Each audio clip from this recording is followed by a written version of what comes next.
అన్న ఎలా ఉందంటారు? 3 నెలల నుంచి చూస్తున్నాం. గత ప్రభుత్వంలో అప్పుడు ధరలు పెరిగిపోయినా ఏం చేసినా ఆయన ఏదో బటన్ నొక్కాను డబ్బులేసానన్నాడు. జనాలు కూడా ఈసారి ఆలోచించి మార్పు తేడా చేశారు. 11 సీట్లకే పరిమితమయ్యాడు. ఈ 3 నెలలుగా వరదలు రానియండి, లేకపోతే ఉన్న అప్పులను అటు ఇటు చేసుకుని రావడం కానివ్వండి, ఒక కామన్ మ్యాన్‌గా మీ అభిప్రాయం ఏంటి? మీరేమనుకుంటున్నారు? ప్రస్తుతానికైతే ఈ ప్రభుత్వం పరిపాలన బాగానే చేస్తుంది ఇంతవరకు. ఇప్పుడు ఈ వరదలు వచ్చిన దానికి వీళ్ళు చేసేదానికి బాగానే ఉంది, బాగానే చేస్తున్నారు. ఈ ప్రస్తుతం పెన్షన్ల విధానం కానివ్వండి, లేకపోతే అన్నా క్యాంటీన్లని ఆకలి తీర్చే పథకం కానివ్వండి, ఇవన్నీ కూడా మంచిదేనంటారా? అవి బాగానే చేస్తున్నారండి. అన్న క్యాంటీన్లు కానీ పెన్షన్లు ఇస్తున్నారండి. ఆల్రెడీ స్టార్ట్ చేశారు, ఇస్తున్నారు పెన్షన్లు. ఇంటింటికి వెళ్ళి ఇస్తున్నారండి. 1వ తారీఖు మధ్యాహ్నానికి మొత్తం అంతా పూర్తి స్థాయిలో ఇచ్చేస్తున్నారు. ఇప్పుడు ఆల్రెడీ ఇంటింటికి ఇస్తున్నారండి. పొద్దున్న లేచిన కాడ నుంచి 6 కాడ నుంచి స్టార్ట్ చేసి ఇస్తున్నారండి. మా ఇంటి దగ్గర ఒక కుర్రోడు ఉంటే వచ్చి ఇస్తున్నారు. పెన్షన్ కూడా బాగానే ఇస్తున్నారండి. ప్రస్తుతానికి ఇప్పుడు అయితే బాగానే ఉంది. అలాగే వరద సాయం అన్న మొన్న అందరూ అందరూ ఇబ్బందులు పడ్డారు.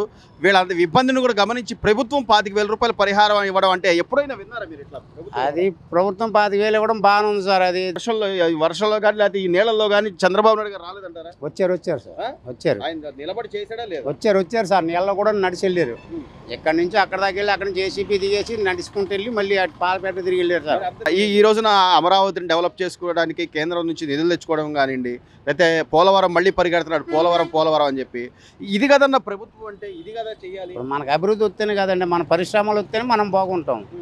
ఎక్కడైనా పరిశ్రమలు వస్తేనే మనకు రూపాయి పని దొరుకుతుంది, మనకే రూపాయి ఆదాయం కాపాడుతుంది. మరి జగన్మోహన్ రెడ్డి గారి ప్రభుత్వం పరిస్థితి ఏం చేశారండి వాళ్ళు చెప్పండి? ఆ పరిశ్రమలు చెప్పండి. చేశాడు అమ్మఒడి అవి తప్ప ఏం చేశాడు చెప్పండి? పరిశ్రమలు ఏమున్నాయి చెప్పండి? పథకాలేగా ఇచ్చింది, ఇంకేమి ఇవ్వలేదుగా. పథకాలు తప్ప ఏం చేశారు? చెప్పండి. పథకాలు ఒకటి ఇచ్చాడు, అమ్మఒడి, ఇంకా అయ్యి అందరికి ఇచ్చాడు. అవి సుఖమే ఉందండి. అయ్యి ఉన్నవాడేమో కాలిమీటర్ లేనివాడు గవర్నమెంట్ స్కూల్లో చదివించుకుంటాడు. గవర్నమెంట్ స్కూల్ బాగా అభివృద్ధి చేశారుగా, దాంట్లో చదివించుకుంటారు. అమ్మఒడి ఎందుకు ఇంకా వాళ్ళకి? మార్పు వచ్చింది, చాలా వరకు వచ్చిందండి. మార్పు బాగానే ఉంది సార్. పెన్షన్ల విధానం కానివ్వండి, లేకపోతే మొన్న వరదలప్పుడు ఆయన చేసిన సాయం కానివ్వండి, డిప్యూటీ సీఎం గారు అలాగే ఎమ్మెల్యేలతో సహా అందరూ ఇక్కడే ఉన్నారు. అందరూ బాగానే సహకరిస్తున్నారండి, బాగానే చేస్తున్నారు. అంటే ముందు బాగుంటుందంటావా మన అమరావతికి డెవలప్మెంట్ విషయంలో? అమరావతి డెవలప్మెంట్ అయితే మనకి ఇంకా ముందు బాగుంటుంది అండి. పోయిన కంపెనీలు కూడా వస్తున్నాయి, లులు కంపెనీ. అవి వస్తేనే మనకు పరిశ్రమలు వస్తేనే మనకు బాగుంటుంది సార్. ఏదన్నా మనకు పరిశ్రమలు వస్తేనే మనం నలుగురికి ఉపాధి దొరుకుతుంది. పెద్దమ్మ, ఈ రోజున కూటమి ప్రభుత్వం వచ్చిన తర్వాత ఆయన పెన్షన్ల విషయం కానివ్వండి, మొన్న అంత పెద్ద వరద వస్తే ఆయన నిలబడి చేసిన విధానం కానీ, ఎవ్వరికి ఇబ్బంది లేకుండా ఆయన అన్ని సౌకర్యాలు చేశాడు. ఇబ్బంది అన్నదే తెలియలేదు. పెన్షన్ టెన్షన్గా తెల్లారబోతుగా 6 ఇంట్లోకి వెళ్ళి ఇస్తున్నారు. గతంలో 2,000 నుంచి 3,000 చేస్తారన్న పెద్ద మనిషి 250 పెంచుకుంటా వచ్చాడు కదా. మరి ఈయన చెప్పిన దాని ప్రకారం 3,000 4,000 ఒకేసారి చేయటం అంటే ఇలా కదా చేయాలి? చెప్పిన మాట ప్రకారం చేయాలా లేదా? చేశాడు. పెన్షన్ మీకు ఎలా ఉపయోగపడుతుంది పెద్దమ్మ? మాకా కొంతమంది కొడుకులు చూడలేని వాళ్ళకి, తల్లులకి, ఒకవేళ భర్త భార్యలకి, పిల్లలు సరిగ్గా లేని వాళ్ళకి అన్ని ఉపయోగపడతాయి.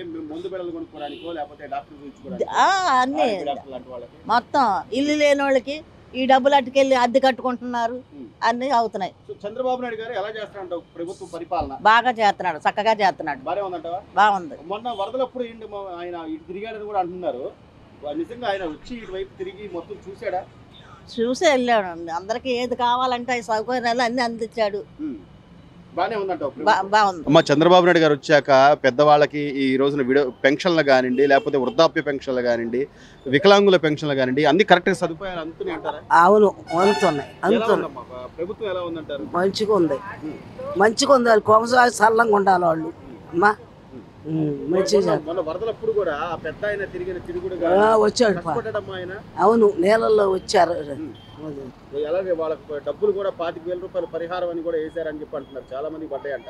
మాకు పడలేదు కదా నాన్న. పడతాయి లేదు, అన్ని ఒక్కపాలే అని మేము కంగారు పడము. మంచిగా చేస్తాడు. ఇది ఆయన ఇప్పుడు ఉండాలని ఆశ. నమ్మకం ఉందంటారా చంద్రబాబు నాయుడు మీద? ఆయన మంచి చేస్తాడని నమ్మకం ఉంది. నమ్మకం ఉంది అయ్యా. మరి గతంలో ఎలా ఉండేదమ్మా జగన్మోహన్ రెడ్డి గారు ఉన్నప్పుడు? ఆయన జగన్ గారిని చెప్పటల్లా అయ్యా, ఓసోళ్ళకి ఓట్లు సంపాదించుకోవటానికి మిషన్ ఆయనకి ఆటోళ్ళకి ఇచ్చి 40 ఏళ్ళ వాళ్ళు పని చేసుకునే వాళ్ళకి మాకు దగ్గర వాళ్ళకి తీసేసి 2 మాటు కాలు ఇరిగింది. నా భర్తకి ఇరిగితే ఆయనకు ఒక్కడికే ఇస్తున్నారుగా, మాకు తీసేసాడు. ఇచ్చేది ఆయన ఉన్నప్పుడు ఇచ్చాడు. చంద్రబాబు నాయుడు ఉన్నప్పుడు ఇచ్చారు. మళ్ళీ ఈయన వచ్చాక మాకు తీసేసాడు.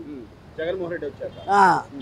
ఆయన మంచిగా చేస్తాడు, వారికి ఎప్పుడు చల్లంగా ఉండాలి ఆయన. ముఖ్యమంత్రి గారు వచ్చాక ఈ పెన్షన్ల విధానం కానివ్వండి, మొన్న జరిగిన వరదల విపత్తు అప్పుడు కూడా ఆయన దగ్గరుండి నిలబడి చేసిన విధానం ఎట్లా ఉందమ్మా? అంతా బాగుందండి, బాగానే చేస్తున్నారా? అంతా బాగా చేస్తున్నారు, ఆ? బాగా చేస్తున్నారు. అంటే గతంలో ఎలా ఉండేది పరిస్థితి? అప్పుడు ఇప్పుడు బాగుంది. 250 పెంచుకుంటా వచ్చింది, అది కరెక్ట్ అంటారా?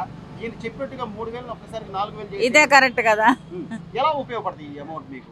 ఎలా అంటే మాకు మందుల గట్లకి ఉపయోగపడుతున్నాయి. అవును. ఇప్పుడు పెద్దవాళ్ళు ఈ వయసుకు వచ్చేపాటికి పనులు చేసుకోలేరు, ఈ మీలాంటి వాళ్ళకి ఇవ్వాలి కానీ గతంలో ఆయన వాళ్ళకి 10,000 వీళ్ళకి 10,000 అసలు అయ్యే పంచడం కరెక్ట్ అంటారా? కరెక్ట్ కాదు, మరి ఏం చేద్దాం. ఆలోచన ఆలోచించి ఓటేశారంటారా? అంతే కదా, చంద్రబాబు నాయుడు గారు అన్నట్టుగా చేస్తారంట. చేస్తున్నారు మరి. అంతా బాగానే ఉందండి. మొన్న వరదలప్పుడు ఆయన అన్ని బాగానే చేశారు, బాగానే చేశారు. ఏం చేశారమ్మా? ఏం చేశారంటారు? ఏం చేశారు, ఏదైనా ఆహారం కానీ మా వాటర్ కానీ ఏమైనా అందించారు కదండి, బాగానే.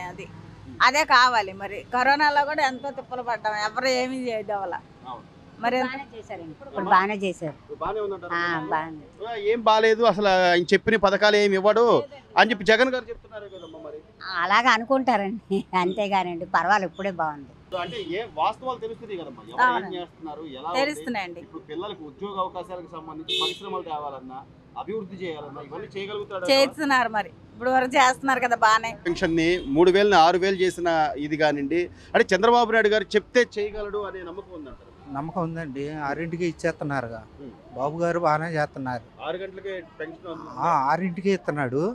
మొన్న వరదలప్పుడు కూడా జనాలు ఇబ్బంది పడుతుంటే సంతృప్తిగా రాష్ట్రం మొత్తం మీద హర్షించారు ఆయన పాలన గురించి.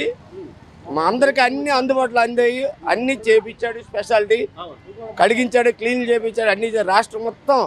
అసలు చంద్రబాబు నాయుడు అంటే ఇది విజను అనే విధంగా చంద్రబాబు నాయుడు చాలా మంది పేదలకి 25,000 10,000 7,000 3,000 అందరికీ అందాయి. కాకపోతే ఇంకా అక్కడక్కడ కొద్దిగా కొంతమందికి ఇంకా అందలేదు అంటున్నారు, కానీ ఇస్తారనే దీని మీద ఉంది. అవును అవునవును. బయటగా చక్కగా ప్రెసిడెంట్లో చివరి వ్యక్తి వరకు అందే వరకు నేను మీకు తోడుగా ఉంటానని చెప్తున్నాడు. నమ్మొచ్చంటారు ఆయన మాటలు? నమ్మొచ్చు. ఆయన ఉండబట్టే విజయవాడలో సిటీలో ప్రజలందరూ కూడా బాగా ఉన్నారు. మరి మొన్న వరదలు వచ్చే కానీ ఏం కానీ పట్టించుకోకపోతే అందరూ కలేబరాలే కనిపించేవి. మేము తూర్పులో కూడా వెళ్ళి చెప్పుకున్నాం, మా వాళ్ళు అందరూ భలే ఉన్నారా, భలే చేశారంటారా మీ చంద్రబాబు నాయుడు అంటే.